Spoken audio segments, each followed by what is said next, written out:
قل إن كنتم تحبون الله فاتبعوني يحببكم الله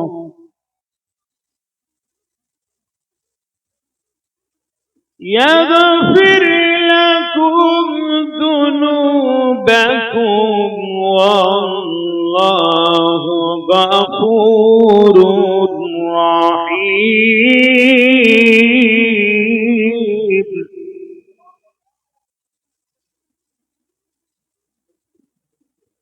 قل أطيعوا الله والرسول فإن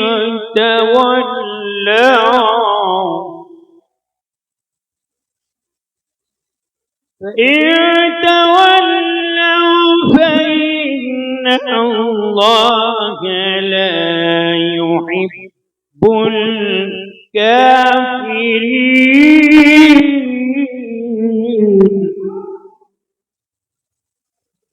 وقال النبي صلى الله تعالى عليه وسلم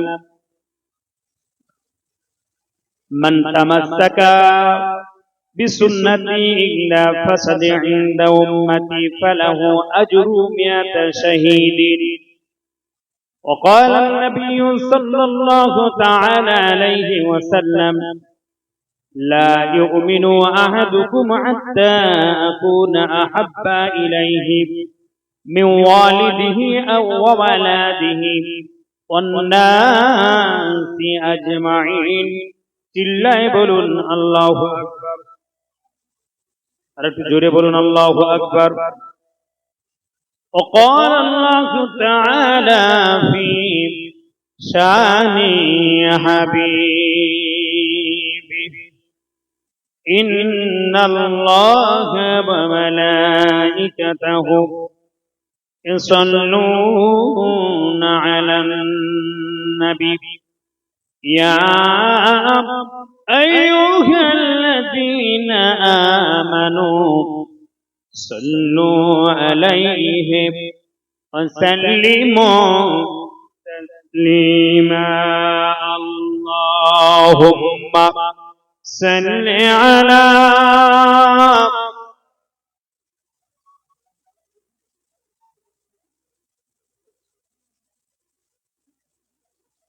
وعلى آل سيدنا। নবীর আশিকে মাতোয়ারা হয়ে এটা হলো দরুদে মুহাম্মাদি। আচ্ছা, দরুদে মুহাম্মাদি পড়তে আপনাদের কোনো অসুবিধা আছে নাকি ভাই? আমরা নামাজে যে দরুদ পড়ি আত্তাহিয়াতু পড়ে ওটা হলো দরুদে ইব্রাহিমি। কি নাম বললাম? দরুদে ইব্রাহিমি। আর আমরা যে মিলাদ মাহফিল স্বতন্ত্র যে দরুদ পড়ি এই দরুদে মুহাম্মাদি। এই দরুদে মুহাম্মাদি পড়লে লাভ হবে না লস হবে? লাভ হবে না লস হবে? নবীজি বলেছেন দরুদে মুহাম্মাদি যদি পড়ি, একবার যদি আমরা দরুদ পড়ি, মান সাল্লু আলাইহি ওয়াহিদান, নবীজি বলেছেন একবার দরুদ পড়লে সাল্লাল্লাহু তাআলা আলাইহি আশারান, 10 বার তার উপর আল্লাহর রহমত অবতীর্ণ হবে। জোরে বলুন সুবহান। একটু জোরে বলা যাবে না সুবহানাল্লাহ? নারে তাকবীর। তিরমিজি শরীফের হাদিস এসেছে, শুধু কি তাই, আমার নবীজি বলছেন যে আমার উম্মতি একবার দরুদ পড়বে, আমি রাসূল বললাম তার প্রতি 10 বার রহমত অবতীর্ণ হবে এবং 10টি গুনাহ আল্লাহ তাআলা আমাদের আমলনামার ঝুড়ি থেকে বাদ দিয়ে দেবেন। জোরে বলুন সুবহানাল্লাহ। শুধু কি তাই, আমাদের আমলনামার ঝুড়িতে 10টি করে নেকি আল্লাহ তাআলা লিপিবদ্ধ করবেন। জোরে বলুন সুবহান। দরুদে ইব্রাহিমি পড়তে আর দরুদে মুহাম্মাদি পড়তে অসুবিধা আছে নাকি? তাহলে একটু দরুদ পড়ুন মহব্বতে। আল্লাহুম্মা সাল্লি আলা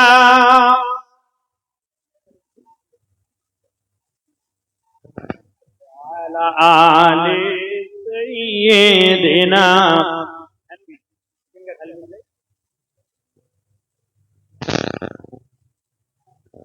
কেহ বা তোমায় পাগল বলে, কেহ বা বলে জাদুকর, আল্লাহ বলেন ওগো হাবিব তুমি শ্রেষ্ঠ পয়গম্বর আল্লাহুম্মা সাল্লি আলা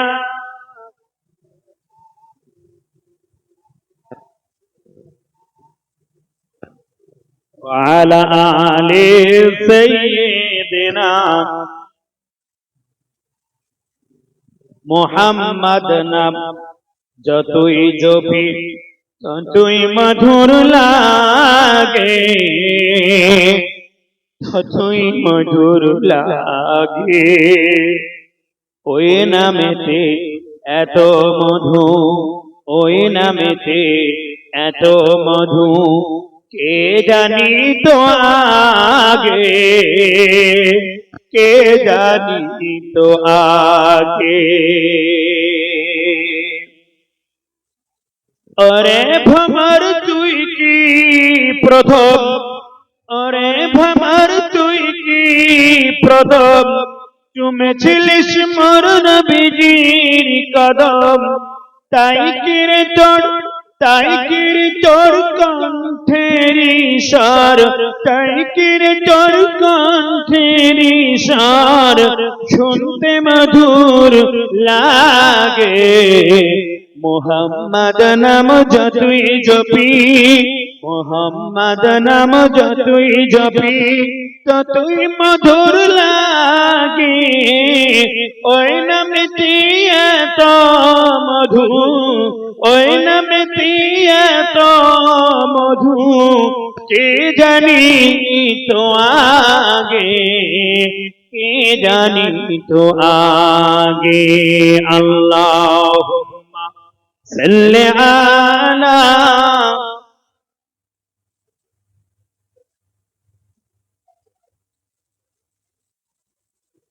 وعلى آل سيدنا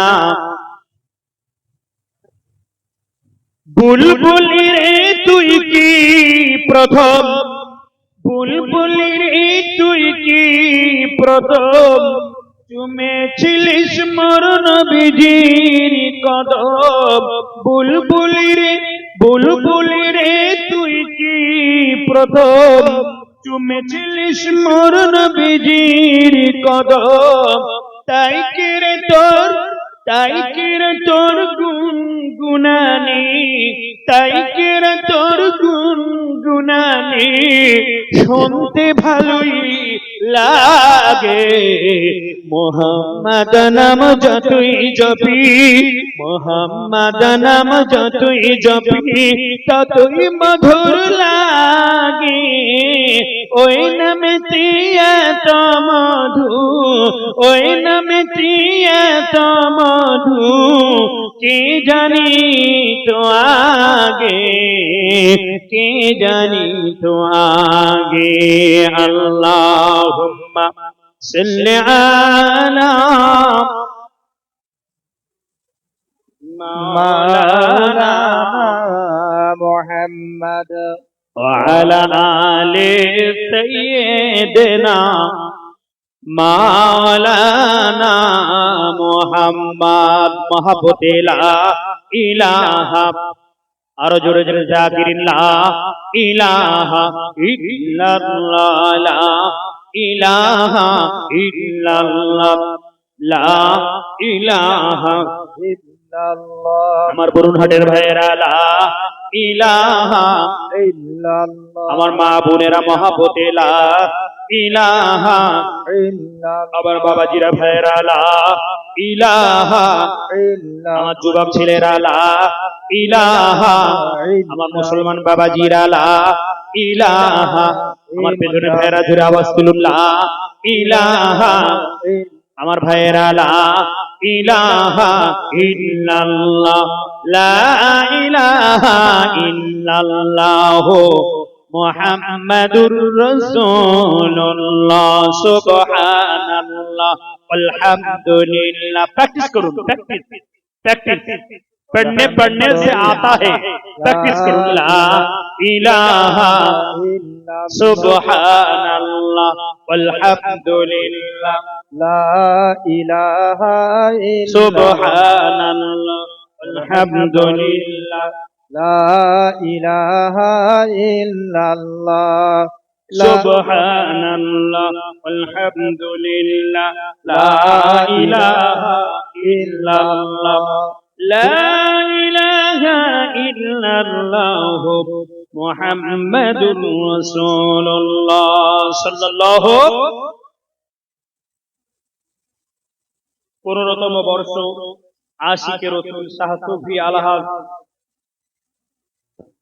দরবেশ গনিবার রহমান রহমাতুল্লাহ আলাইহির স্মৃতি স্মরণে দক্ষিণ বরুণহাট সিদ্দিকিয়া আমিনিয়া রহমানিয়া মাদ্রাসা ও ইতিমখানার উন্নতি কল্পে মহান ইসলামের সব মেহফিলের আজকের মুতাবাররক শ্রদ্ধাভাজন সভাপতি দিগার ওলামায়ে হযরত পাক ফুরফুরা শরীফ থেকে অনাগত পীরজাদা হুজুর কিবলা অন্যান্য ওলামায়ে কেরাম অতিথিবৃন্দ মাদ্রাসার আসাতিজা কিরাম মাদ্রাসার তালিবুল ইলম ছাত্ররা মাদ্রাসা এবং মসজিদ কমিটি সভাপতি সম্পাদক কোষাধ্যক্ষ সমস্ত মেম্বার সামনে উপবিষ্ট আল্লাহওয়ালা নেককার বয়োজ্যেষ্ঠ শ্রদ্ধেয় বাবাজিরা সম্মানীয় আমার ভাইয়েরা সমবয়স্ক আমার বন্ধুরা মাইকের মধ্য দিয়ে আমার কণ্ঠের ধ্বনির আওয়াজ যাদের কর্ণকুহারে পৌঁছাচ্ছে এলাকার জাতি ধর্ম দল মত শ্রেণী নির্বিশেষে বিশেষত পর্দার সিনা গৃহে কর্মে ব্যস্ত থাকা সম্মানিতা আমার আম্মা জান ও বোনেরা সকলকে আমি আমার অন্তরের স্থল থেকে হৃদয় নিংড়ানো ভালোবাসা আন্তরিক শুভেচ্ছা এবং মোবারকবাদ সালাম প্রেরণ করছি।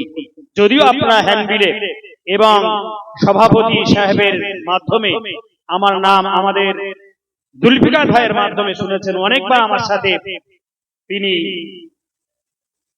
ফোন রেখেছেন, যোগাযোগের ব্যবস্থা রেখেছেন। আমি এসেছি পানিগোবরা দরবার শরীফ থেকে উস্তাদুল হক পীরে কামিল শাহ সুফি আলা হযরত পীর আব্দুল আজিজ হুজুর রহমাতুল্লাহ আলাইহির নগণ্য একজন আওলাদ। আমি আপনাদেরই ভাই, আপনাদেরই সন্তান। আমি গুনাহগার মোহাম্মদ হাসানুজ্জামান। আমি আমার বক্তব্যের প্রারম্ভে পারা নাম্বার 3 সূরা নাম্বার 3 সূরার নাম আল ইমরান। কি নাম বললাম? সূরাতুল আল ইমরান। সূরাতুল আল ইমরান থেকে 31 এবং 32 নম্বর আয়াত কারিমা আপনাদের সামনে উপস্থাপন করেছি।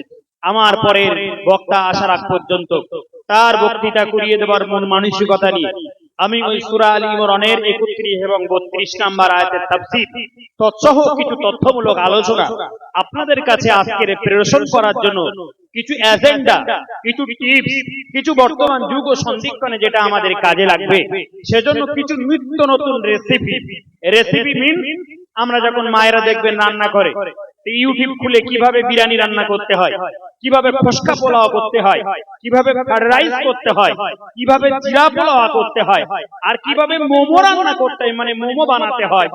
আবার মেয়েরা দেখবেন এখন আর বড় বড় আর হোটেলে যাওয়ার প্রয়োজন নেই। 5 স্টার হোটেল বলুন না 3 স্টার বলুন, আর এই যে বড় বড় হোটেলগুলো বসিরহাটে আছে, বিভিন্ন জায়গায়, আমাদের ওখানে আবার সোনা হোটেল আছে, আমি দেখছিলাম, ভিড়ের ঠেলায় ভিড়। তো এই হোটেলগুলো যাওয়ার প্রয়োজন নেই। তারা যেমন রেসিপি বানায়, আমাদের এই বরুণহাটের মেয়েরা মায়েরা তারাও বাড়িতে ইউটিউব থেকে রেসিপি তারা বানাতে পারে। কিছু রেসিপি স্বরূপ আপনাদের কাছে আনায়ন করেছি। আমি দেখছিলাম যে অত্যন্ত পক্ষে রাস্তাঘাটে প্রচুর ভিড় জমেছে। আমাদের জিলিপি ফুচকা বাদাম প্রত্যেকদিন আমরা খেতে পারবো, কিন্তু আজকের যে আলোচনাগুলো আপনাদের কাছে পরিবেশন করা হবে আমরা আর কোনোদিন শুনতে পারবো কি পারবো না, আল্লাহু আলাম, বেহতার আল্লাহু আলাম, তিনি ভালো জানেন, আমরা কেউ বলতে পারবো না। কেন আজকের বেঁচে আছি, কালকে যে মারা যাব এর কি সম্ভাবনা আছে? আমি গতকাল ছিলাম বাংলাদেশে, আজকে ফিরেছি এখানে। বাড়িতে দাদুজানের একটা স্মৃতি ইসালের সব মাহফিল হচ্ছে, সেখানে জেকেরের মধ্যে কিছুক্ষণ করে আপনাদের কাছে এসেছি। আবার সেখানে যাব, আগামীকাল 9:25 ফ্লাইট ধরে ত্রিপুরাতে যাব। খুব বড় একটা প্রোগ্রাম সেখানে আমাকে অ্যাটেন্ড করতে হবে। 9:25 ফ্লাইট ধরবো আমি এখান থেকে, দমদম আন্তর্জাতিক সুভাষচন্দ্র বিমানবন্দর থেকে সোজা চলে যাব কোথায়? আগরতলা এয়ারপোর্ট। আগরতলা থেকে ওরা আবার সেখান থেকে রিসিভিং করে 350 কিলোমিটারের মতো রাস্তা আমাকে গাড়িতে করে নিয়ে যাবে, আবার ফ্লাইটে তারা ধরিয়ে দেবে। এইভাবে প্রোগ্রাম আমাদের সেটিং করতে হয়। খুব কিমতি সময় আমি টু দি ইম্পর্টেন্ট কিছু গুরুত্বপূর্ণ তথ্য আলোচনা আজকের বর্তমান প্রেক্ষাপট হিসেবে আপনাদের কাছে রাখার জন্য পরিবেশন করেছি। আগামী কালকে আমরা বেঁচে থাকবো এর কি নিশ্চয়তা আমাদের কাছে আছে? গত কয়েকদিন আগে আপনারা জানেন খবরের কাগজে বা পেপারের মাধ্যমে সোশ্যাল মিডিয়ার মাধ্যমে মক্কা থেকে মদিনার যাওয়ার পথে, মক্কা থেকে মদিনা হলো প্রায় 650 কিলোমিটারের পথ, এখন সেই পাহাড়িয়া পথগুলো কেটে সোজা স্টেট পথ বানিয়ে দিয়েছে আপনাদের নেক দুয়ার বাবার পথে। এবছর আমি হজ পাকে ছিলাম, আমি মক্কাতুল মুকাররমা থেকে এমন করে bulletproof train, bulletproof বাবের জন্য ওরকম ট্রেন চাপিনি, প্লেনের মতো ট্রেন দেখলে আপনার খুবই ভালো লাগবে। সেই বুলেট প্রুফ ট্রেনে 2 ঘন্টা 17 মিনিটে আমি মক্কাতুল মুকাররমা থেকে মদিনাতুল মুনাওয়ারায় পৌঁছে গিয়েছি। চিল্লায়ে বলুন সুবহানাল্লাহ। একটু জোরে বলা যাবে না? এখন নিত্য নতুন আবিষ্কার করেছে, ব্রেন মগজ পরিষ্কার করে দিয়েছে আল্লাহ তাআলা। তাই ব্রেন মগজ যত পরিষ্কার করেছে আমরা তত গুনার কাজ বেশি করে করছি। আর এই গুনার কাজ করার জন্য একটা শয়তান আমাদের কাছে আছে, ওই শয়তানটার নাম হলো মোবাইল। কি নাম বললাম? ওই শয়তানটার নাম হলো মোবাইল। সেই মোবাইল আমাদের কাছে এসে গিয়েছে, তাই আজকে আমরা গুনার প্রতি লিপ্ত হয়ে গেছি। আমি সেই সম্পর্কিত কিছু বিষয় তথ্যমূলক আলোচনা আপনাদের কাছে রাখবো। তো আমি সোশ্যাল মিডিয়াতে আমরা সবাই দেখেছি যে মদিনাতে যাওয়ার পথে হায়দ্রাবাদে, আপনারা জানেন এই ভারতবর্ষের একটা ফ্যামিলি থেকে শুধু 18 জন, কতজন বললাম? 18 জন কচি কাঁচা বাচ্চারা আছে, ছেলে মেয়ে নাতি বাপ ছেলে বৌমা মিলে 18 জন মানুষ, তৎস 42 জনের মতো মানুষ। কাফেলাতে গিয়েছিল 55 জন, কেউ বলেছেন 42 তথ্য প্রকাশ করেছেন, আবার কেউ বলেছেন 45 জন। তারা মক্কা থেকে মদিনায় গাড়িতে করে যাচ্ছিল, একটা ট্রাকে লেগে মানে আপনার তেলের গাড়িতে লেগে বাস্ট হয়ে আগুন ধরে সেখানে ইন্তেকাল করেছেন। তারা ফিরিয়ে নিয়ে আসার জন্য চেষ্টা করেছিল, কিন্তু মদিনাতে মুনাওয়ারাতে মারা গেলে তাকে আর ফিরিয়ে নিয়ে আসা কোনো সম্ভাবনা নেই, নিয়ে আসতে পারবে না। সে যুগে সেই সরকারের একটা রুলস এন্ড কারিকুলাম আছে সৌদি সরকারের, সেই রুলস এন্ড কারিকুলামের মতো সৌদি সরকারের তাদের নসিব ভালো, নবীজির মাজার মুকদ্দাসের পাশে রাসূলের প্রায় 10,500 মতো রেখে যাবার সাহাবী যার নাম হলো বাকিউল গরকা, জান্নাতুল বাকি, সেই জান্নাতুল বাকিতে কবরস্থিত করা হয়েছে। চিল্লায়ে বলুন সুবহানাল্লাহ। তেলেঙ্গানার সংখ্যালঘু উন্নয়ন মন্ত্রী নাম তার আজহারউদ্দিন। কি নাম বললাম? আজহারউদ্দিন। ভারতের প্রাক্তন অধিনায়ক ছিল আজহারউদ্দিন, ক্রিকেটার আজহারউদ্দিন। আজহারউদ্দিন সংখ্যালঘু উন্নয়ন মাইনরিটি মিনিস্টার। তিনি কোথায় গিয়েছেন? সেখানে গিয়েছেন আসাদউদ্দিন ওয়াইসি, খবরে দেখছিলাম সেও প্রতিনিধি পাঠিয়েছে মিমের পক্ষ থেকে এবং আপনাদের মন্ত্রী মহোদয়ের পক্ষ থেকে, সেখানে গিয়ে তাদের অনেক হেল্প করা হয়েছে। আমার বক্তব্য হলো এই যে 45 জন মারা গেল, তার মধ্য থেকে 10 জন কেউ বা আগে 4 চাকা করে মদিনাতে পৌঁছে গিয়েছে, আবার কেউ বা মক্কাতে থেকে গিয়েছে পরের দিনে যাবে। কিন্তু যারা ছিল 45 জন, আল্লাহ পাক রব্বুল আলামিন তাকে ওই পর্যন্ত হায়াত দিয়েছিল।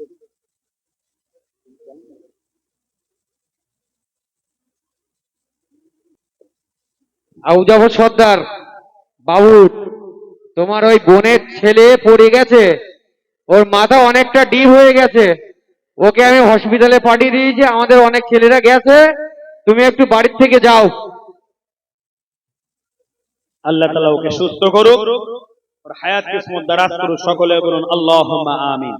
জন্মিলে মরতে হবে, অমরকে কথা কবে, কুল্লু নাফসিন যায়িকাতুল মাউত, প্রত্যেক প্রাণীর একদিন না একদিন মৃত্যুর আস্বাদ গ্রহণ করতে হবে। ইযা জা আজালুহু লা ইস্তাখিরুনা সাআতাও ওয়া লা ইস্তাকদিমুন। আমাদের একদিন না একদিন যখন মৃত্যুর সময় আসবে, এক চুল পরিমাণ আগে এবং পরে করা হবে না, ঠিক কি না?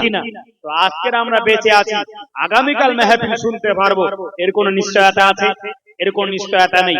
সেজন্য আমি আরো একবার আপনাদেরকে আশার আহ্বান জানিয়ে আমার নবীর শানে একটু মহব্বতে দরুদ শরীফ পড়ার জন্য অনুরোধ করব। আল্লাহুম্মা সাল্লি আলা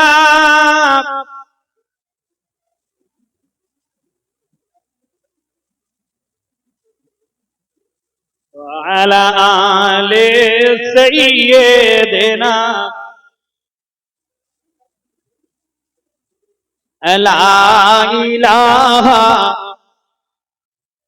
لا إله لا إله إلا الله محمد رسول الله صلى الله আমার বাবাজিরা ভাইরা পৃথিবীর বুকে যুগে যুগে নবী রাসূল পয়গম্বর এসেছে আমার নবীর আগে শত শত হাজার হাজার 2,24,000 মতান্তরে পয়গম্বর এসেছে আল্লাহ তাআলা তখনও পর্যন্ত পৃথিবী ছিল অন্ধকার এই অন্ধকার ঘোচানোর জন্য অধপতিত পৃথিবী থেকে সুন্দর সুন্দর সমাজ করতে সুন্দর ভালো সমাজ করতে আল্লাহ তাআলা যাকে প্রেরণ করলেন উনি হলেন মক্কার বাতি মদিনার জ্যোতি আব্দুল্লাহর বেটা মা আমিনার নয়নের মণি জাদ্দুল হাসান আল হুসাইন আবুল কাসেম প্রিয় নাম মুহাম্মদুর রাসূলুল্লাহ সাল্লাল্লাহু আলাইহি ওয়াসাল্লাম চিল্লায়ে বলুন সুবহানাল্লাহ আচ্ছা আমার নবীজি যে আমাদের কাছে এসেছিলেন এটা আপনার বেজার না খুশি খুশি তো নাকি আমরা যে উম্মতে মুহাম্মাদি বেজার না খুশি খুশির আওয়াজ তো পাচ্ছি না বেজার না খুশি খুশি না দুঃখী খুশি তো আল্লাহর নবী এসেছিলেন নবীজি এসেছিলেন আমাদের পাপ মোচন করতে জাহান্নামের পথ থেকে জান্নাতের পথ সঠিক পথ দেখাতে তিনি আমরণ সংগ্রাম করেছিলেন তিনি অভিযান চালিয়েছিলেন আর সেই অভিযানে আজ পর্যন্ত এই বরুণহাটের মাদ্রাসার ঈসা আলাইহিস সালাম মাহফিল আমার নবীজির অভিযান চলছে ঠিক কি না নবীজির অভিযান চলতে না অন্য কিছু চলছে সেই কোরআনের কথা সেই হাদিসের কথা সেই নবীজির অভিযান কিয়ামত পর্যন্ত চলবে পৃথিবীর কোন শত্রুরা ইসলামের শত্রুরা মিটিয়ে দিতে পারেনি এবং কিয়ামত পর্যন্ত পারবে না জোরে বলুন সুবহান নবীজির অভিযান চলবে আর আমার নবীজির সুন্নাত আমার নবীজির রেখে যাওয়া আদর্শ আমার নবীর মহব্বত আমার নবীর ভালোবাসা আমার নবীর ইত্তেবা আমার নবীর অনুসরণ আমার নবীর অনুকরণ আমরা করব না তাহলে সেই অভিযানে কি আমরা শামিল হতে পারবো কথা বলুন সেই অভিযানে আমরা শামিল হতে পারবো না সেটা ছিল একটা মিশন সেটা ছিল একটা অভিযান সেই মিশন এবং সেই অভিযানকে শামিল দিতে আমাদের করতে হবে আমার রাসূলকে মহব্বত করতে হবে আমার নবীকে ভালোবাসতে হবে নবীর ইত্তেবা অনুসরণ করতে হবে নবীর যদি ইত্তেবা অনুসরণ করতে পারি আল্লাহ তাআলা আমাদেরকে জাহান্নাম থেকে মুক্তি দিয়ে আল্লাহ তাআলা জান্নাত নসিব করিয়ে দেবেন জোরে বলুন সুবহানাল্লাহ একটু জোরে বলা যাবে না সুবহানাল্লাহ চলুন কোরআন কি বলছে শুনি পারা নাম্বার 3 সূরা নাম্বার 3 সূরাতুল আল ইমরান 31 নম্বর আয়াতে আল্লাহ কি বললেন আমি তাফসিরে তাবারি থেকে তাফসিরে কুরতুবী থেকে এবং তাফসিরে মারিফুল কোরআন থেকে আপনাদের কাছে বৃত্তান্ত এবং তাফসির করব বাকি আল্লাহ পাকের মর্জি সকলে বলুন একটু আল্লাহুম্মা আমিন আর জোরে বলুন আল্লাহুম্মা আমিন নারে তাকবীর দায়িত্ব নেওয়ার মতো তাকবীর আপনারা দিলেন না মুসলমানরা শুধু দায়িত্ব অন্যের হাতে তুলে দেবে এরা জীবনে দায়িত্ব নিতে পারবে না ছাগলের 4 নাম্বার বাচ্চা এরা আমি জানি আমরা ছাগলের 4 নাম্বার বাচ্চা মানে ছাগলের বাট কটা গরুর বাট কটা একটা হ্যাঁ চারটে তাহলে চারটে বাড়ে যদি চারজন মুখ দিয়ে থাকে 5 নাম্বার যদি বাচ্চা থাকে 5 নাম্বার আর মুখ দেওয়ার চান্স আছে জায়গা আছে একটা কেউ ছেড়ে দেবে তারপর তার মুখ দিতে হবে কেন মানুষের আলাদা ছাগল গরুর আলাদা আল্লাহ দিয়েছে চারটে করে বাপ আমরা ছাগলের 5 নাম্বার বাচ্চা তাকবীর দিন আল্লাহ আমাদেরকে দায়িত্ব নেওয়ার তৌফিক দিক জোরে বলুন আল্লাহু আকবার আর চিল্লাই বলুন আল্লাহু আকবার নারায়ে তাকবীর নারায়ে রিসালাত নারায়ে রিসালাত নারায়ে তাকবীর দক্ষিণ বরুণাটের মাদ্রাসার ঈসা আলাইহিস সালাম দক্ষিণ বরুণাট সিদ্দিকী আমিনা এতিমখানা ঈসা আলাইহিস সালাম নারায়ে তাকবীর সিলসিলা হক পুরপুরা শরীফ সিলসিলা হক পুরপুরা শরীফ আলেম ওলামাগণ নারায়ে তাকবীর এবার আপনাদের ভলিউম বেড়েছে চার্জও বেড়েছে চলুন এই চার্জে চলবে বিসমিল্লাহ الرحمن الرحيم قل إن كنتم تحبون الله فاتبعوني ইউহিব্বুকুমুল্লাহ। দুনিয়ার মানুষ, পৃথিবীর মানুষ, হে পৃথিবীর উম্মত উম্মতি, তোমরা যদি আমাকে ভালোবাসতে চাও, আমি আল্লাহ আমার মহব্বত করতে চাও, আমি আল্লাহ আমাকে তোমরা যদি পেতে চাও, মহব্বত করতে চাও, তাহলে একটা কাজ করতে হবে। আল্লাহ তাআলা তরফিনি অন্য ওয়ার্ডে বলে দিয়েছেন, সেই সেন্টেন্সের মাধ্যমে, ফাত্তাবিউনি, ইত্তেবা অনুসরণ করতে হবে, অনুকরণ করতে হবে আল্লাহর হাবিব তার নবী, প্রিয় নবীকে। একটু জোরে বলা যাবে না সুবহানাল্লাহ?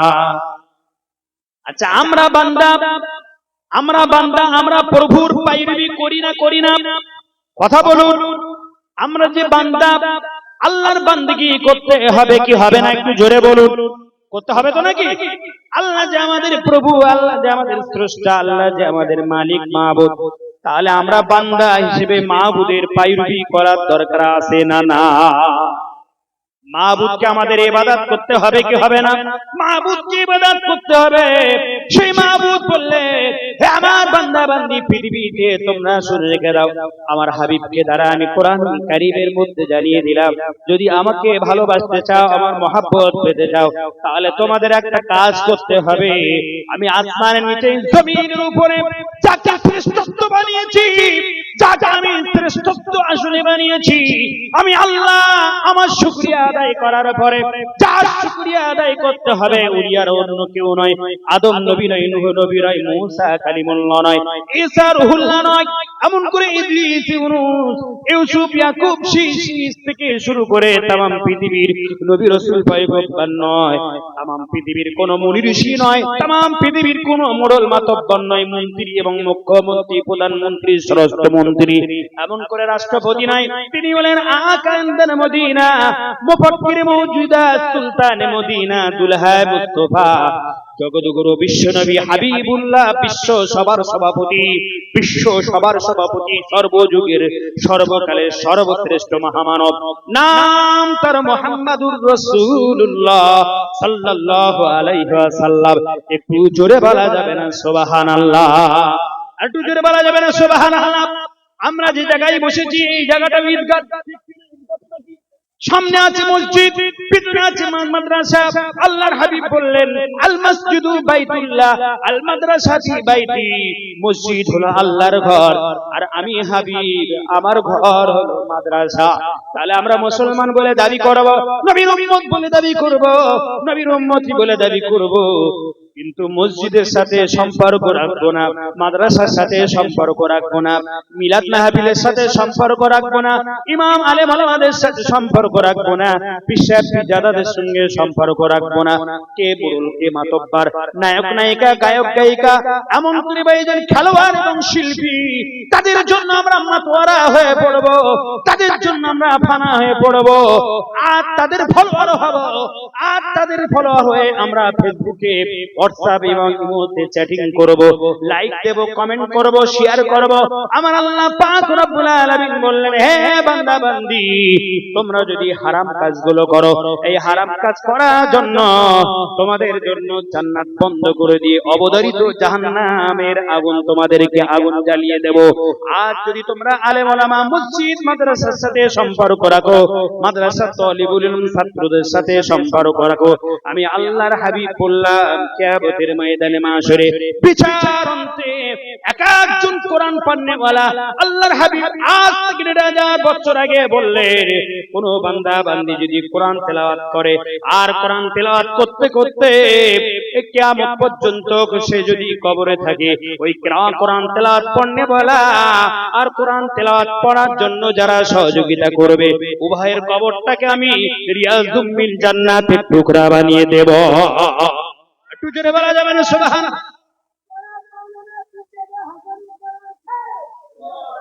আমার ভাইরা, আমার আল্লাহ পাক রব্বুল আলামিন বলেন, যালিকাল কিতাবু লা রাইবা ফীহি হুদাল লিল মুত্তাকিন। এই কিতাবের মধ্যে কোনো সন্দেহ নাই, এই কিতাবের মধ্যে কোনো শাক নাই, এই কিতাবের মধ্যে কোনো ভুল নাই। হুদাল লিল মুত্তাকিন, মুত্তাকিনদের জন্য হেদায়েতের সুস্পষ্ট কালাম বাণী। জোরে বলুন সুবহানাল্লাহ। চিল্লায় বলুন সুবহানাল্লাহ। আমার ভাইয়েরা বন্ধুরা, মাদ্রাসার ছেলেরা কালাম পড়বে আর আপনিও কালাম পড়বেন।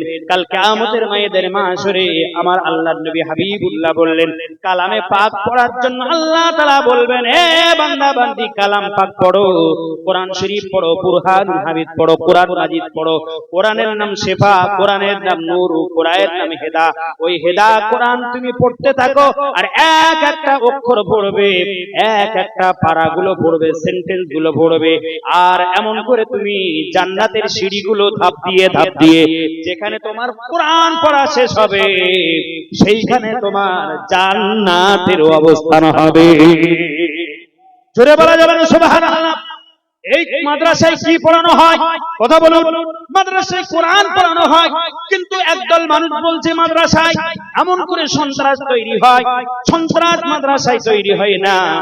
একটা আপনি প্রমাণ দেখুন, কোন আলেম ওলামা, কোন ইমাম সাহেব, মুয়াজ্জিন সাহেব মাদ্রাসার তালিবুল ইলম কেউ কি সন্ত্রাস হতে পারে? কেউ কি সন্ত্রাস হতে পারে? আজকে আমি হোয়াটসঅ্যাপের মধ্যে, ফেসবুকের মাধ্যমে, সোশ্যাল মিডিয়ার মাধ্যমে দেখছিলাম একজন নামাজি মানুষ, তাকে এত মারা মারলো, একজন পুলিশ এসে এত মারা মারছে, দাঁড়িয়ে আছে, বয়স দেখলে মনে হয় 70 থেকে 75 বছরের মধ্যে হবে। এরকম একজন মুসল্লি মুমিন বান্দা, তিনি এমন করে রাস্তা দিয়ে যাচ্ছিলেন, পুলিশ মারা শুরু করলো। বলল, বাবা আমাকে তুমি মেরো না, কেন আমার বডিতে ওপেন হার্ট সার্জারি আছে, অর্থাৎ আমি আমার হার্ট অপারেশন আছে। বডি এইভাবে খুলে দেখিয়ে দিল, কিন্তু নির্মম ভাবে তার উপরে এমন অত্যাচার শুরু করলো। পুলিশ প্রশাসন থেকে শুরু করে আমাদের উপর অত্যাচার শুরু করে। কিন্তু আমার আল্লাহর হাবিব বললেন, হে আমার বান্দা বান্দি, হে আমার উম্মত উম্মতি, তোমরা যদি কোরআন তেলাওয়াত করো, মনে রেখে দাও একদিন তোমাকে মরতে হবে, কবরে তুমি যাবে, কবরটাকে আল্লাহ নূর বানিয়ে দেবে, কিয়ামত উঠবে, কিয়ামতের আগুনগুলো আল্লাহ জাহান্নামের আগুনগুলো হারাম করে দিয়ে আল্লাহ জান্নাত তোমাকে অবধারিত করে দেবে। জোরে বলুন সুবহানাল্লাহ। আর একটু চিল্লায় বলা যাবে সুবহানাল্লাহ। এ কোরআন তেলাওয়াত করনে ওয়ালা, কাকে তুমি ভালোবাসবে? তুমি নেতাকে ভালোবাসবে? তুমি এমন করে মারব মতল মারববারকে ভালোবাসবে? তুমি এমন করে নায়ক নায়িকাকে ভালোবাসবে, গায়ক গায়িকাকে ভালোবাসবে, শিল্পীকে ভালোবাসবে? কেউ বা শাহরুখ খানকে ভালোবাসে, শাহরুখ খান যেমন চুল কেটেছে তাকেও তেমন চুল কাটতে হবে, সালমান খান যেমন চুল কেটেছে তাকেও তেমন চুল কাটতে হবে, অমিতাভ বচ্চন পিছনে হিপ্পি রেখেছে তাকেও পিছনে হিপ্পি রাখতে হবে। আমার ভাইরা বন্ধুরা, কেউ বা বিরাট কোহলি ভক্ত, বিরাট কোহলি যেমন ড্রেস পরে তেমন ড্রেস পরতে হবে। কেউ বা সচিন টেন্ডুলকার, কেউ বা আবার মারাদোনা, কেউ বা মেসি, কেউ বা ক্রিস্টিয়ানো রোনাল্ডো যেমন শুট পড়বে, বুট পড়বে, তেমন তার শুট বুট পরতে হবে। কেন? আমরা তাদের ফলোয়ার সেজেছি। আমার আল্লাহ পাক রব্বুল আলামিনের হাবিব বললেন, হে দুনিয়ার মানুষ শুনে রেখে দাও, কবরে যখন যাবে আমি হাবিবুল্লাহ দয়ার নবী, আমাকে দেখানো হবে। কিন্তু আমার মহব্বত, ভালোবাসা, আমার ইত্তেবা, আমার অনুসরণ, আমার অনুকরণ, আমার পয়রবি যদি দুনিয়ায় না করতে পারো, আমি হাবিবুল্লাহ আমাকে চিনতে পারবে না। আর আমাকে চিনতে গেলে তোমাকে কিয়ামতের ময়দানে মাশরে আসার আগে, কবরে আসার আগে তোমাকে দুনিয়ায় আমি রাসূল যেটা বলেছি সেটা করতে হবে, আমি নবী যেটা আদেশ করেছি সেটা তোমার করতে হবে, আমি নবী যেমন কাজ করেছি তোমাকে তেমন কাজ করতে হবে, আমি নবীজি তোমাদের যেটা আদেশ করেছি সেটা করতে হবে। এই আদেশে আদেশিত হয়ে যদি আমরা মুত্তাকি পরহেজগার বেনে কবরে যেতে পারি, আমার ভাইয়েরা বন্ধুরা, আল্লাহর হাবিব বললেন কিয়ামতের ময়দানে মাশরে ততক্ষণ না পর্যন্ত একজন মুমিন জান্নাতে না যাবে, আমি রাসূলুল্লাহ ততক্ষণ জান্নাতে যাব না। জোরে বলা যাবে না সুবহানাল্লাহ। একটাও মুমিনাত যদি জান্নাতে না যায়, আমি রাসূলুল্লাহ ততক্ষণ জান্নাতে যাব না। তাহলে আমার সেই নবীকে জান্নাতে যাবে না, উম্মতে মুহাম্মাদীকে এত ভালোবাসে, এত মহব্বত করে, সেই নবীকে ভালোবাসতে হবে না? হবে না? কথা বলুন, হবে না? হবে না?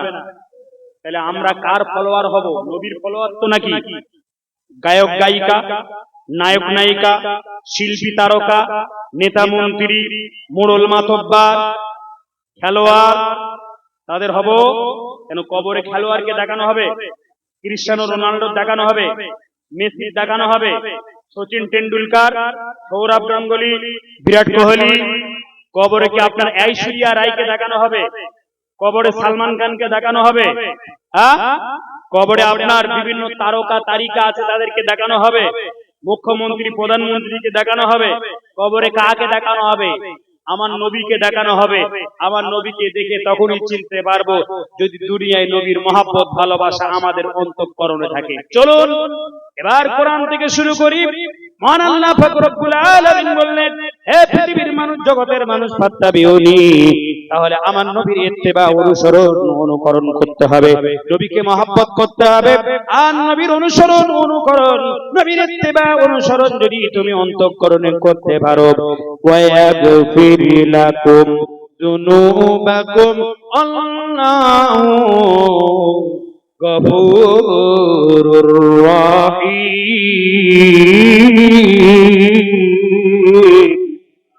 আরো জোরে বলুন আল্লাহু আকবার। একই সুরে বলুন আল্লাহু আকবার। আওয়াজ দিয়ে বলুন আল্লাহু আকবার। আল্লাহু আকবার বললে লাভ হবে না ক্ষতি হবে? কিয়ামতের ময়দানে মাশরে হাবিব বললেন আল্লাহু আকবার এত ভারী হবে, যখন আমলের পাল্লাটা হালকা হয়ে যাবে, এই আল্লাহু আকবার বলার সময়, এই আল্লাহু আকবার বলার জন্য আমলের পাল্লাটাই থেমে যাবে, আমলের পাল্লায় ভর্তি হয়ে গিয়ে আমাদের নেকির পাল্লাটা ভারী হয়ে যাবে, আর আমাদের বদির পাল্লা হালকা হয়ে যাবে।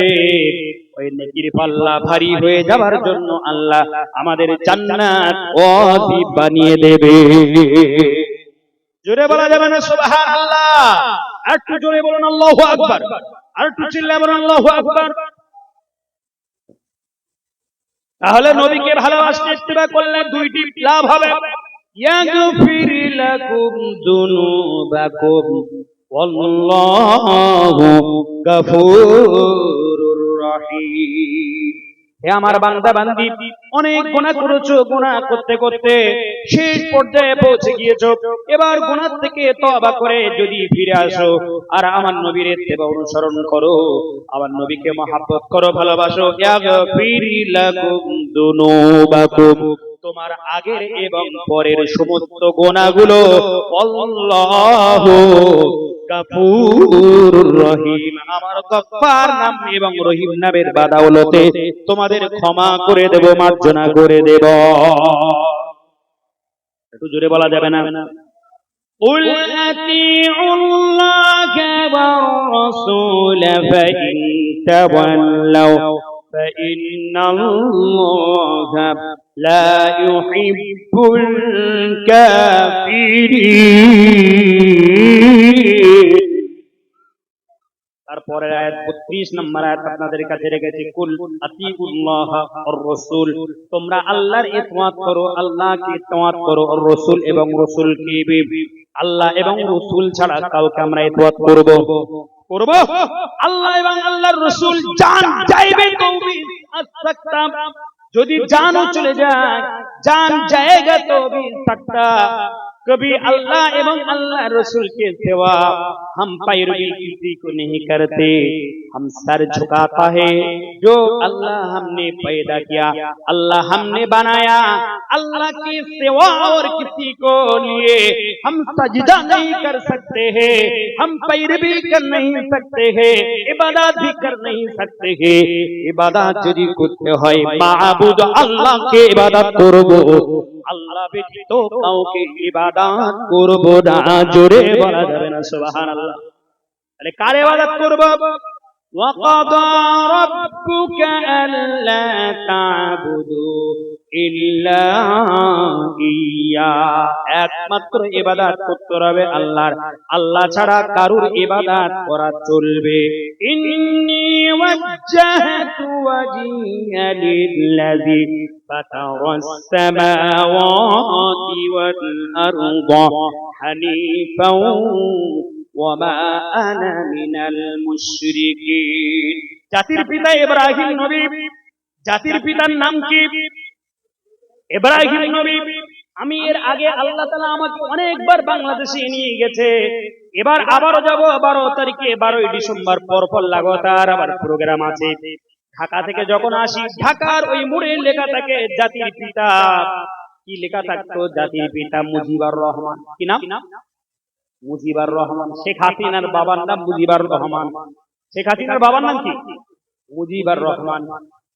দেখতে পেলাম আন্তর্জাতিক শাহজালাল বিমানবন্দর, আমাদের যেমন দমদম এয়ারপোর্ট আছে, এই দমদম এয়ারপোর্টের নাম হলো নেতাজি আন্তর্জাতিক নেতাজি সুভাষচন্দ্র বিমানবন্দর।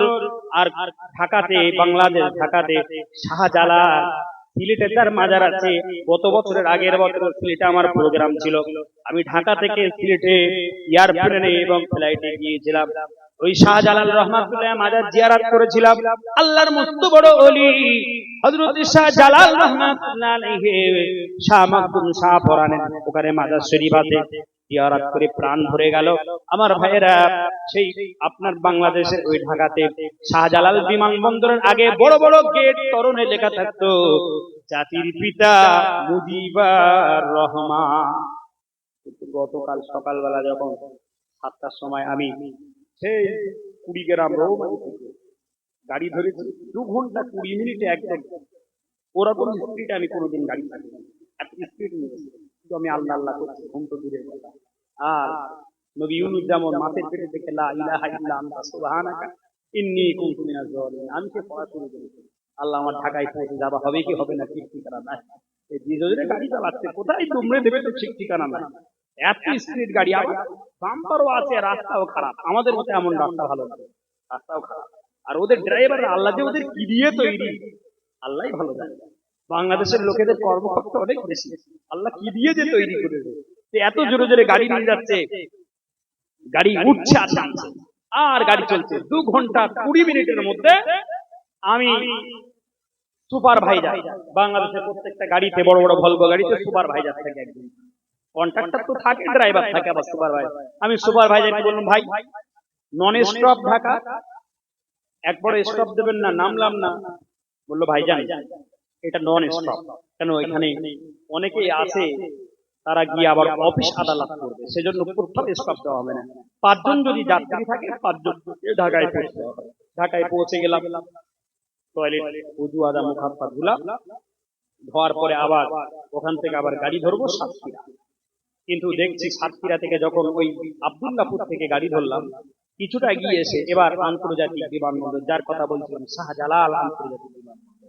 শাহজালাল আন্তর্জাতিক বিমানবন্দরে যাওয়ার আগে গেটে লেখা আছে জাতির পিতা ইব্রাহিম আলাইহিস সালাতু ওয়াস সালাম। জোরে বলে, আর কি জোরে বলা যাবে না? যে গেটে লেখা ছিল জাতির পিতা মুজিবুর রহমান, সেই গেটেই লেখা আছে জাতির পিতা ইব্রাহিম আলাইহিস সালাম। কি গো, আল্লাহ পারেন না পারেন? পারে না পারে না? আল্লাহ সব কিছু পারে। কোন ফায়াকুন, এক মুহূর্ত সবকিছু করতে পারেন না পারেন? জাতির পিতা ইব্রাহিম নবী আলাইহিস সালাতু ওয়াস সালাম, মিল্লাত আবিকুম ইব্রাহিম হুয়া সাম্মাকুমুল মুসলিমিন। মুসলমানদের জাতির পিতাকে, জাতির পিতাকে না জাতির পিতা আমাদের মহাত্মা গান্ধী, না জাতির পিতা মুজিবুর রহমান, জাতির পিতা না আপনি এটা বলতে পারেন স্বাধীনতা বিপ্লবীর মহান নেতা মহাত্মা গান্ধী। তিনি স্বাধীনতার জন্য প্রাণ দিয়েছিলেন এবং মহান নেতা ছিলেন, বিপ্লব ঘটিয়েছিলেন মোহনদাস করমচাঁদ গান্ধী। আমরা রেসপেক্ট করি, সম্মান করি গান্ধী পরিবারকে, ঠিক কিনা? মোহনদাস করমচাঁদ গান্ধী, মহাত্মা গান্ধী, তিনি আমাদের জাতির পিতা হতে পারেন না। আমাদের জাতির পিতা হলো ইব্রাহিম নবী। জোরে বলুন সুবহানাল্লাহ। যে কথা আপনাদেরকে বলছিলাম আমার ভাইরা, সেই ইব্রাহিম নবী, তার বাবার নাম ছিল আজর। আজর মূর্তি পূজা করত, আর মূর্তি পূজা করার সময় ইব্রাহিম নবী এবার মূর্তি পূজারীর ঘরে আসলো। না না না না, নমরুদের ওই খেলামি, নমরুদের ওই খোদাদ্রোহী, তার বিরুদ্ধে আল্লাহ নবী ইব্রাহিম আলাইহিস সালাতু ওয়াস সালামকে পাঠিয়ে দিলেন। ইব্রাহিম নবী একবার চাঁদ দেখছে, একবার সূর্য দেখছে, একবার জমিন দেখছে, একবার আসমান দেখছে। তাফসীর করলে অনেক লম্বা হবে, আমি ওদিকে যাব না। আমি শুধু আপনাদের কি বলছি, ইন্নী ওয়াজ্জাহতু ওয়াজহিয়া লিল্লাযী ফাতারাস সামাওয়াতি ওয়াল আরদা হানিফাও ওয়া মা আনা মিনাল মুশরিকিন। হে পৃথিবীর মানুষ, আমি ওয়াজ্জাহ করছি যিনি আসমানের মালিক, তিনি বলেন জমিনের মালিক, তিনি তিনি হলেন নবমণ্ডল ভূমণ্ডল চন্দ্র সূর্য নক্ষত্র রাজি। লিল্লাহি মা ফিস সামাওয়াতি ওয়াল আরদ, আসমান এবং জমিনের মধ্যস্থলে যা কিছু আছে ইসাব্বিহু লিল্লাহ, সবাই আল্লাহর তাসবিহ পড়ে জোরে বলুন সুবহানাল্লাহ। আর একটু জোরে বলা যাবে না সুবহানাল্লাহ? আর একটু চিল্লায়ে বলা যাবে না সুবহানাল্লাহ? তাহলে আমরা তাসবিহ পড়বো কার? জোরে আওয়াজ দিয়ে বলুন কার? নামাজ পড়বো কার জন্য? কুরবানি করবো কার জন্য? বেঁচে থাকবো কার জন্য? মরে যাব কার জন্য? হায়াতের মালিককে, মৌতের মালিককে। নামাজ পড়বো আল্লাহর জন্য। আল্লাহ বললেন ইন্না সলাতি, নিশ্চয় আমার নামাজ, অনুসুকি আমার কুরবানি, ওয়া মাহইয়ায়া ওয়া মামাতি লিল্লাহি রাব্বিল আলামিন। আমার নামাজ, আমার কুরবানি, ওয়া মাহইয়ায়া আমার বেঁচে থাকা, ওয়া মামাতি আমার মরে যাওয়া, লিল্লাহি রাব্বিল আলামিন। জোরে বলুন সুবহানাল্লাহ। আর একটু জোরে বলা যাবে না সুবহানাল্লাহ? তাহলে আজ থেকে আমরা अल्लाह के सिवा और किसी को डरता नहीं, हम डरेंगे उसी को जो हमने पैदा किया, जो हमने बनाया। আল্লাহ ছাড়া কাউকে ভয় করব না। ভয় যদি করতে হয় মাবুদ আল্লাহকে ভয় করব। আল্লাহ ছাড়া কারুর চোখ রাঙানি শুনবো না, কারুর এমন করে চোখ রাঙানি হুঙ্কার শুনবো না। কেন? আমার আল্লাহ পৃথিবীতে আনিয়েছেন। আমার তো আল্লাহ মায়ের পেটেই মেরে ফেলে দিতে পারতেন, আল্লাহ ছোটবেলায় মেরে ফেলে দিতে পারতেন। ওই যে কলকাতা ফুলবাগান হসপিটাল আছে না নাই, ফুলবাগান হসপিটালে ছোটবেলায় মেরে ফেলে দিতে পারতেন। কিন্তু আল্লাহ তাআলা ওই বাসমান থেকে, আমি ছিলাম দুর্বল। সূরা রুমের একটু তাফসীর করি। সূরা রুমে আল্লাহ বললেন আল্লাহুল্লাযী খালাকাকুম মিন দুউফিন সুম্মা জাআলা মিন বাদি দুউফিন কুওয়া। হে পৃথিবীর যুবকরা, আমি যুব সম্প্রদায়ের জন্য যে রেসিপি আপনাদের কাছে আনয়ন করলাম, এ যুবকেরা, আজকে আমরা দাপিয়ে দাপিয়ে বেড়াচ্ছি। আজকে আমরা মাহফিলে আসি না, তাফসীরে আসি না, জলসা জুলুস শুনি না, মসজিদে যাই না, মাদ্রাসায় যাই না, মহব্বত করি না আলেম ওলামাদের সাথে। কিন্তু একদিন তুমি দুর্বল ছিলে, একদিন আমরা দুর্বল ছিলাম। ওই দুর্বল থেকে সবাল করেছেন আমার আল্লাহ।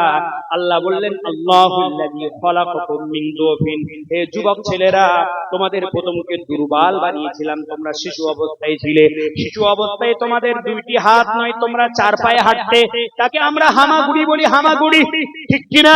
প্রথম তো আমরা দুই পায়ে হাঁটতে পারি না, প্রথম আমরা হামাগুড়ি দেই। আল্লাহুল্লাযী খালাকাকুম মিন দুউফিন সুম্মা জাআলা মিন বাদি দুউফিন কুওয়া। হে যুবা সম্প্রদায়, তুমি আগে ছিলে শিশু, মায়ের পেট থেকে হওয়ার পরে কিন্তু তুমি দাঁড়াতে পারতে না, তুমি দৌড়ে দৌড়ে চলে যেতে পারতে না, তুমি দুর্বল ছিলে। আর দুর্বল অবস্থায় আমি আস্তে আস্তে তোমার বডির মধ্যে ক্যালসিয়াম ঢুকিয়ে দিলাম, তোমার বডির মধ্যে ম্যাগনেসিয়াম, তোমার বডির মধ্যে প্রোটিন, তোমার বডির মধ্যে আয়রন, তোমার বডির মধ্যে সেলিনিয়াম ঢুকিয়ে দিলাম। আর তোমাকে পুক্ত করে একটা সবার লোক করে যুবক করে তোমার হাঁটার মতো উপযোগী করে দিলাম। জোরে বলুন সুবহানাল্লাহ। আর একটু চিল্লায় বলুন সুবহানাল্লাহ। আমার আল্লাহ পাক রব্বুল আলামিন এবার হাঁটার সুযোগ দিয়েছে। আর হাঁটার যখন সুযোগ দিয়েছে, আজকের আমাদের পাটা কোন দিকে যাবে? মসজিদের দিকে যাবে না সিনেমার দিকে? মসজিদের দিকে। এখন আর সিনেমা হল সব বন্ধ। এই যে বসিরহাটের ফাল্গুনি হল সেটাও বন্ধ, বন্ধ না? দেবযানী হল সেটাও বন্ধ। আর একটা ওই নদীর ধারে ছিল তারা, ওটাও গেল হারা। আবার দেখবেন বেড়া সাবাই, রূপসায়া, বাণী রূপা, আবার একটু আগে গেলি সব আছে মোটামুটি অনেক সিনেমা। এসব গুলা চলছে না? চলছে না? সব বন্ধ। তাহলে আপনার খুশি না বাজার? খুশি তো বটে, কিন্তু মোবাইল তো পকেটে ঢুকে গিয়ে সিনেমায় গেলে একটা সিনেমা, আর মোবাইল বার করলে একটা না, সারা রাত সারা দিন ধরে সিনেমা দেখা যায় না, যায় না। যুবক ছেলেরা রাতের অন্ধকারে খাওয়া দাওয়ার পরে বাপেরও একটা ঘর, মায়ের একটা ঘর, যুবকের একটা ঘর, যুবতীর একটা ঘর, ঘরের মধ্যে গিয়ে সারা রাত ধরে ফিল্ম দেখছে, সারা রাত ধরে এমন করে খারাপ খারাপ বাজে বাজে ছবি দেখছে। আর বাজে বাজে ছবি যদি দেখি আমাদের এমন করে ডোপামাইন হরমোন রিলিজ হবে না। ডোপামাইন হরমোন কেন রিলিজ হবে না? লাইট জ্বলবে ঘরের মধ্যে। নবী ১৫০০ বছর আগে বললে, বান্দা বান্দি তোমরা যখন ঘরে ঘুমাতে যাবে লাইট বন্ধ করবে। আর আজকের বুকে হাত দিয়ে দেখুন, লাইট বন্ধ করা তো দূরের কথা, আজকের স্ত্রী কেন আমাদের থাকছে না? আজকের কেন স্ত্রীরা ডিভোর্স নিচ্ছে? ছেলেরও দশা, মেয়েরও দশা, স্ত্রীর দশা, এমন করে স্বামীরও দশা, দশা দুজন হচ্ছে ঘরে। আর লাইট বন্ধ করি না। আর লাইট বন্ধ করা না করার কারণে অনেক রকম রোগ আমাদের শরীরের মধ্যে প্রবেশ করছে। কারণ হাবিব ১৫০০ বছর আগে বললে, ঘুমাতে যখন যাবে কয়েকটা কাজ তোমাকে করতে হবে। নবীজি সাহাবা বললে, ইয়া রাসূলুল্লাহ, ইয়া হাবিবাল্লাহ, হুজুর কি কাজ করব? নবীজি এক নম্বরে বললেন, ঘুমাতে যখন যাবে ওযু করে তোমরা ঘুমাবে। কি করে? ওযু করবে, পবিত্রতা অর্জন করবে, ওযু করে তোমরা ঘুমাবে। ঘুমাতে যাবে, যখন যাবে ওযু করে ঘুমাবে। ২ নম্বরে যখন ঘুমাতে যাবে ঘরের দরওয়াজা এবং জানলাগুলো বন্ধ করে দেবে। ঘরের দরওয়াজা জানলাগুলো বন্ধ করে দেবে। ৩ নম্বরে নবীজি বলেছেন, তুমি যখন শোবে ডান দিকে কাত হয়ে শোবে। কোন দিকে? ডান দিকে কাত হয়ে শুনবে। আর ৪ নম্বরে তোমার ঘরে যেন বাতি না জ্বলে, লাইট না জ্বলে। কিন্তু আজকের বাতি আর লাইট আমাদের জ্বলছে কি জ্বলছে না?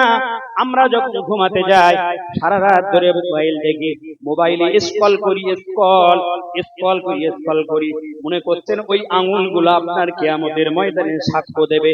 আঙুলের দিকে চোখ হবে, আঙুল সেদিনকে গাল হবে, সেদিনকে কিয়ামতের ময়দানে আঙুল সাক্ষ্য দেবে। আপনি মোবাইলে স্ক্রল করেছিলেন ঘুমাতে যাওয়ার সময়, আপনার ব্রেনটা যখন ঘুমাতে যান কমপক্ষে ৬ ঘন্টা আপনাদের ডিপ স্লিপ লাগবে। এমন করে বিজ্ঞান বলছে আজ থেকে ১৫০০ বছর আগে আমার নবীজি বলেছে, এশার নামাজটা পড়ে নেবে, তাড়াতাড়ি করে খাওয়া দাওয়া করে নেবে, তাড়াতাড়ি করে তোমরা ঘুমাতে যাবে। কেন? ফজরের ওয়াক্তে উঠতে হবে, আবার তাহাজ্জুদের সালাত আদায় করতে হবে। তাহাজ্জুদের সালাত তো দূরের কথা, এখানে যদি আমি বলি আমার ভাইয়েরা, বন্ধুরা, যুবক ছেলেরা, আজকের ফজরের নামাজ কার কার হয়েছে একটু হাত তুলে দেখান। এমন করে আপনারও হাত উঠবে না, আমাদেরও হাত উঠবে না। কারণ যুবক ছেলের হাত উঠবে না এবং যুবতীদের হাত উঠবে না। কিন্তু ফজর মানে কি আজ পর্যন্ত আমরা জানি না। ফজর মানে হলো ডিসিপ্লিন। যদি ফজরের সময় ওঠেন তাহলে আপনার একটা ডিসিপ্লিন তৈরি হবে। ফজর মানে উইথ আল্লাহ কালেকশন, ফজর মানে আল্লাহর সাথে ডাইরেক্ট কানেকশন হয়ে যাবে। ফজর মানে বারাকা, ফজরের সময় যে বরকত আল্লাহ দেবে অন্য সময় এত বরকত থাকবে না। ফজর মানে আপনার লাইফ চেঞ্জ, আপনার লাইফটা চেঞ্জ হয়ে যাবে। ফজরের সময় উঠবেন, ফজরের নামাজ পড়বেন, আল্লাহ বলবেন ফাদুল্লাহ, হে বান্দা বান্দি এবার তোমরা বাইরে যাও, তোমরা দিনের বেলা অন্বেষণ করো, রুটি রুজি করো। আমার আল্লাহ পাক রব্বুল আলামিন কোরআন শরীফে বলেছেন, ওয়াজআলনাল লাইলা লিবাসা ওয়াজআলনান নাহারা মাআশা। জোরে বলুন সুবহানাল্লাহ। একটু চিল্লায় বলা যাবে না সুবহানাল্লাহ? ওয়াজআলনাল লাইলা লিবাসা, আমি আল্লাহ রাতকে বানিয়েছি লিবাস মানে সজ্জা স্বরূপ, রাতকে বানিয়েছি আবরণী করে। ওয়াজআলনান নাহারা মাআশা, আবার দিনকে বানিয়েছি আমি সজ্জা স্বরূপ, দিনকে বানিয়েছি এক স্বরূপ করে। তোমরা দিনের বেলা অন্বেষণ করবে, রুটি রুজি করবে, চুরি করবে না, মাস্তানি করবে না, লোকের ফাঁকি দেবে না, লোককে ডরাবে না, লোকের কাছে রাহাজানি করবে না, লোকের মাল হরণ করবে না, জুয়া খেলবে না, তাস খেলবে না, এমন করে তুমি সুদ খাবে না, ঘুষ খাবে না, ঘুষ দেবে না, এমন করে লোকের কাছ থেকে কাটমানি নেবে না। এটা তোমার জন্য হারাম হারাম হারাম। আমি আল্লাহ দিন বানিয়েছি, সূর্যের আলো দিয়েছি, বান্দা বান্দি দুটো হাত তোমার দিয়েছি, দুটো পা দিয়েছি, ওই হাত এবং পা দিয়ে অন্বেষণ করো। আমার আল্লাহ পাক রব্বুল আলামিন কোরআন শরীফের মধ্যে লিপিবদ্ধ করেছেন, ইয়া আইয়ুহান নাসু কুলু ফিল আরদি হালালান তাইয়্যিবা। হে পৃথিবীর মানব মণ্ডলী, ইয়া আইয়ুহান নাস কুলু, তোমরা খাও, তোমরা খাও, তবে একটা শর্ত আছে, কুলু তোমরা খাও, মিম্মা ফিল আরদি, জমিনে যা কিছু আছে এটা হতে হবে হালালান তৈয়্যিবা, পবিত্র খাবার, পবিত্র খাবার। জোরে বলুন সুবহানাল্লাহ। যদি যা কিছু আছে আমরা খাবো, কিন্তু সত্য হলো পবিত্র হালাল খাবার খেতে হবে। পবিত্র খাবার যদি আমরা খাই তাহলে ঠিক, পবিত্র খাবার যদি না খাই তাহলে ঠিক না। কিন্তু আজকে দেখবেন আমাদের ফজরের নামাজ কাজা, যুবক ছেলেরা কবে যে ফজরের নামাজ আমরা পড়তে উঠেছিলাম, লাইফে ক্যালকুলেট করলে ক্যালকুলেশন সব ফেল হয়ে যায়। ফজরের বরকত আর থাকছে সকাল 10টা 10:30টার সময়। কি ছাত্র ছাত্রী বলুন আর কি যুবক যুবতী বলুন, এখন যুবক যুবতী মা বাবা ওঠে না, কেন মার কাছেও একটা অ্যান্ড্রয়েড সেট, বাবের কাছেও একটা আছে। বাপ চালাচ্ছে ওদিকে, মাও এদিকে চালাচ্ছে। বাপ যদি বলে এই কুকির মা টাকা পয়সা তো তেমন কিছু নাই, আর মোবাইল চালাতে গেলে তো আবার ইনকামিং আউট গোয়িং তো উঠে গিয়েছে, সব টাকা মারতে হয় মাসে মাসে। এখন অনেক বেড়ে গিয়েছে। এই প্রধানমন্ত্রী আসার পরে, বিজেপি সরকার আসার থেকে কি মোবাইলের জিবি বেড়েছে না, মোবাইলের টাকা পয়সা খরচা বেড়েছে না। আবার যে একটা বাড়ি রেখে দেবো, মোটামুটি ফোন আসবে, করবো না কারুর কাছে, টাকা খরচা হবে তাও হবে না, ওতেও রিসার্চ করতে হবে, ওতেও রিসার্চ করতে হবে। তা যদি স্বামীর একটা থাকে, স্ত্রী একটা থাকে, খোকার একটা থাকে, খুকির একটা থাকে, চারটে মোবাইলে যদি মাসে মাসে 300 টাকা 400 টাকা করে মারতে হয়, তাই তো মনে হচ্ছে 5G অনেকটা বেশি। 400 করে মারলে 3 4 12 1500 টাকা তো ওখানেই খরচা হয়ে যায়। ইনকাম করবে কি? ইকোনমিক কন্ডিশন আস্তে আস্তে আমাদের হাম্পার হচ্ছে, খারাপের দিকে চলে যাচ্ছে। সেই জন্য আমাদের সেই অর্থকৃত টাকাগুলো সঞ্চয় করে, সব থেকে মোস্ট ইম্পর্টেন্ট কি জানেন, ইনকাম করা সহজ, কিন্তু খরচ করা অনেক কঠিন। ইনকাম আপনি সহজে করতে পারবেন, খরচ কিভাবে করবেন আপনার উপর ডিপেন্ড করছে। আপনি ধরুন প্রত্যেক দিন যদি 500 টাকা করে ইনকাম করেন, ভ্যান চালিয়ে হোক, রাজমিস্ত্রি করে হোক, আর চাষবাস করে হোক, ছোটখাটো দোকান চালিয়ে হোক, আর ড্রাইভিং করে হোক, যদি 500 টাকা করে যদি আপনার ইনকাম হয়, আর ইনকাম কৃত 500 টাকার মধ্যে যদি আপনি 300 টাকা খরচা করেন, তাহলে আপনি বড় লোক না গরিব? আস্তে আস্তে আপনি গরিব হয়ে যাবেন। যদি বলেন কেন, এই যে 300 টাকা করে যদি আপনি খরচা করেন, 200 টাকা যদি রাখেন, আগামী দিনে জিনিসপত্রের দাম বাড়ছে না কমছে? বাড়ছে না কমছে? যে হারে দ্রব্যমূল্য বৃদ্ধি হচ্ছে, যেভাবে জিনিসপত্রের দাম বাড়ছে, 200 টাকা যদি আপনি রাখেন, আগামী দিনে আপনি যত বড় যাবেন, বড় হবেন, চিকিৎসার পয়সা রাখতে হবে, ওষুধ পালা, ও তো মাস প্রত্যেক বাড়িতে বাড়িতে ওষুধ তো লাগবে, লাগবে না লাগবে না? আপনি কষ্ট করে ইনকাম করছেন, কষ্ট হবে, সেই কষ্টের ভাগ কেউ নেবে না। এই কষ্টের ভাগ কেউ নেবে নাকি? কেউ নেবে না। দুটো জিনিস খুব মাথায় ঢোকা, কষ্ট করে যে ইনকাম করছেন, ঠিক টাইমে খাচ্ছেন না, ঠিক টাইমে ঘুমাচ্ছেন না, ঘুমান না, শুধু ছেলে মেয়েদের জন্য ছোটাছুটি করে ইনকাম করছেন। ইনকাম করার পরে উপার্জিত পয়সা কিন্তু সবাই ভাগ নেবে। কারণ আমি একজন গভর্নমেন্টের কাজী, আমার কাছে সবার এবং অস্তবার সম্পত্তি ভগ্ন অংশ কষার জন্য, প্রায়শ কষার জন্য মানুষ আছে। আহা, বাপ মা মারা গেলে ছোটে আসে, কিন্তু সেই বাপ মা পড়ে থাকে, একবারও দেখার বেলায় না। ওই বাপ মা কত কষ্ট করে মাথার ঘাম পায়ে ফেলে ইনকাম করেছে, মাথার ঘাম পায়ে ফেলে নিজে না খেয়ে ছেলে মেয়েদের খাইয়েছে, নিজে ভালো জিনিসপত্র না পড়ে ছেলে মেয়েদের জন্য জিনিসপত্র কিনে দিয়েছে, নিজে লেখাপড়া শিখতে পারেনি, কিন্তু ছেলেকে মাধ্যমিক, উচ্চ মাধ্যমিক, মেয়েকে গ্রাজুয়েশন, পোস্ট গ্রাজুয়েশন করিয়েছে। সেই বাপ মা যখন কষ্ট পায়, কষ্টের ভাগ কি কেউ নেই? এটা একটা দিক। আর দ্বিতীয়, কিভাবে কোন প্রসেসে আপনি ইনকাম করছেন, ইনকামের ভাগ সবাই নেবে, কিন্তু কোন প্রসেসে ইনকাম করছেন, হারাম পথে না হালাল পথে, কবরে আপনার গোনার ভাগ কেউ নেবে? গোনার ভাগ কেউ নেবে? একটা হলো দুনিয়ায়, একটা হলো আখিরাতে। কষ্ট করে ইনকাম করছেন, করুন, অসুবিধা নেই, কিন্তু কষ্টের ভাগ কিন্তু কেউ নেবে না। টাকা পয়সার ভাগ দুনিয়াতে সবাই নেবে, আপনার কষ্টের ভাগ আপনাকে নিয়েই কবরে যেতে হবে। আবার কবরে যাবেন, সেখানে কিভাবে ইনকাম করলেন, বৈধ পন্থায় না অবৈধ পন্থায়, সেটার ভাগ কেউ নেবে না। সেটা আল্লাহর কাছে চুল চুল জবাবদিহি করা লাগবে কি লাগবে না? লাগবে। সেজন্য আমি আপনাদের অনুরোধ করব, অর্থ আপনি ইনকাম করুন, 500 টাকা ইনকাম করেছেন, খরচটা আপনাকে খুব হিসাব করে করতে হবে। যেমন খরচা তেমন আমাদের সংসার। কিন্তু আজকে দেখছি মুসলমানদের ঘরে সপ্তাহে অন্তত 3-4 দিন গোশ হয়, মাছ, টাকা থাকে না, সব খরচা করছে। আগামী দিনে চলবে কি করে? ছেলে মেয়ের আবার বিয়ে দিতে হবে, আবার বুড়ো বুড়ি হয়ে গেলে ডাক্তারের কাছে হসপিটালে, তখন কিন্তু আর কেউ দেখবে। সেজন্য ইনকাম যা করবেন গুচ্ছিত টাকাগুলো বেশি করে রাখার চেষ্টা করবেন, তাহলে কিন্তু আপনার সংসারে আগামী দিনে ডেভেলপ হবে, আগামী দিনে উন্নতি হবে, নচেত উন্নতি হওয়ার কারণ নাই। আপনি ইনকাম করুন, কোন পথে ইনকাম করছেন এবং কোন পথে আপনি খাওয়া দাওয়া করছেন। আল্লাহ বললেন, ইয়া আইয়ুহান নাসু কুলু মিম্মা ফিল আরদি হালালান তাইয়্যিবা। হে পৃথিবীর মানুষ, তোমরা খাও আমি যেটা জমিনে তোমাদের জন্য দিয়েছি, কিন্তু হারাম তোমরা খাবে না। মুসলমান যিনি, তিনি হারাম মদ স্পর্শ করবে না।